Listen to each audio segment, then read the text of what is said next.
Okay, if you want to make a batch of spaetzle, say you got a pork roast going like I do in the oven right now, and you want something to put over it, but you don't have noodles or you don't want noodles, you want to make your own.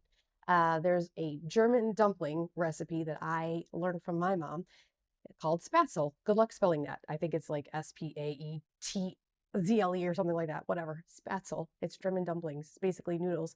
Very, very easy, simple. If you got flour, salt, and an egg, and a little bit of water, you're good to go.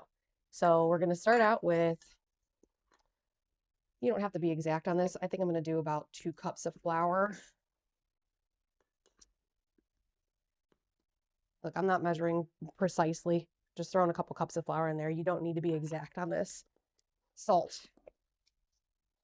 2 tablespoons, now teaspoons, 2 teaspoons salt. 2 tablespoons of salt will actually make it pretty gross, so don't do that. For this, I'm just gonna do, I think I've got about enough for maybe 1 egg. That I'm gonna throw my eggshell in the chicken bucket. That's my scraps that go to the chicken. And we're gonna do just a little bit of water, maybe 1/4 of a cup. Oh, sorry, I left the screen there. Let's see. Chopsticks are a fantastic tool to use for stirring. Super easy to clean, very efficient. And if you use chopsticks to do this, you'll never go back to doing this again, anything else again. So about, I don't know, 1/4 cup of water. Use your little chopsticks to mix that all together. You're going to want to have a big pot of water boiling on the stove while you're getting this ready. And I might actually need more water.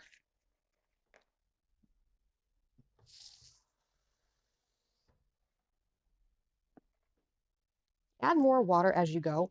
1/4 cup obviously was not good enough here. I needed about 1.5 cups. So I am adding the water in and stirring. I want to get a very like kind of liquidy dough, not like pancake batter, something more along the lines of like a shaggy dough, like something. Here, I'll show you what I'm doing here.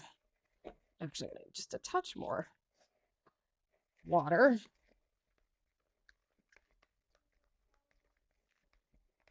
There, that's about perfect. So, think about that. It's not dripping, but it's not sticking either, right? And you see that? Okay, so that looks pretty good. And then there's a tool that I have that I got from my mom specifically for Spaetzle, but it looks like this. Sis doohickey. You put the dough, the blob of dough in there, and you just, and it drops little spaetzels out into the boiling water.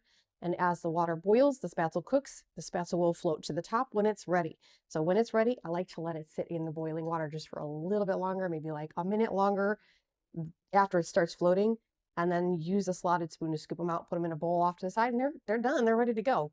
Some people will fry them on the frying pan. Those are good too. I like to use the leftovers in the morning sometimes with a little butter in a frying pan and fry up the spaetzle, eat them with a little bit of strawberry jelly. That's delicious. But for this purpose, I'm just going to boil them in the pot when I'm ready, and they'll be done, ready to go.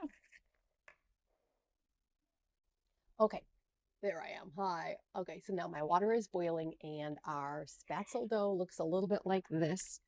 I did have to add a little bit more water in to get it this again because it took too long for the water to boil, so it dried up a little bit. Anyway, you're going to take that whole blob and plop that right in this container here, or as much of it as you can get. I'm going to try to get all of it. It's not going to work. It's going to work. It's going to work. Can you see me okay? I don't know. My arm's in the way. Okay, that's really overflowing, but don't burn yourself. Just slide that thing back and forth like this. Now, if you don't have one of these spaetzle makers, you can use a cheese grater. I've also in the past just used my fingers and a butter knife to make little clumps.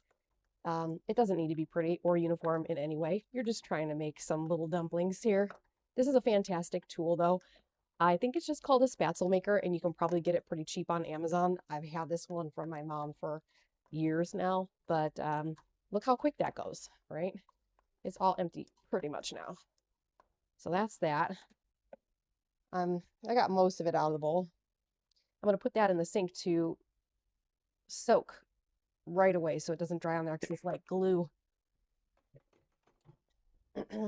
now that that's going, hopefully my hair doesn't catch on fire. Now that is going, you just wait for a few minutes. You see how they're starting to float up at the top?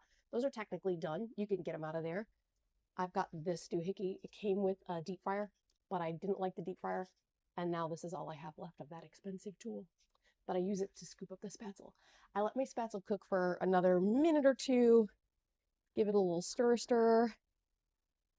I'm going to let those sit for like a few minutes because I find that if I take them out like right as soon as they float to the top, they do get like a little bit slimy. So I like them to cook just a few more minutes longer, and then I'll scoop them out and they're ready to go. You just put some gravy on top, put your meat on top of that, and voila, you have spaetzle. So if you enjoyed my spaetzle video and you'd like to have some more tips, tricks, and cooking stuff, easy kitchen stuff, make healthy meals at home that aren't chemical laden, full of junk, you can do it yourself. These are super easy. Eggs, flour, and salt, little water. Follow my videos. Follow my channel. Like, subscribe, do all the fun stuff. Share my videos with your friends and family. Share it with yourself. Post it on Facebook. Do whatever you need to do. Get me out there. I need some help. Thank you. Bye.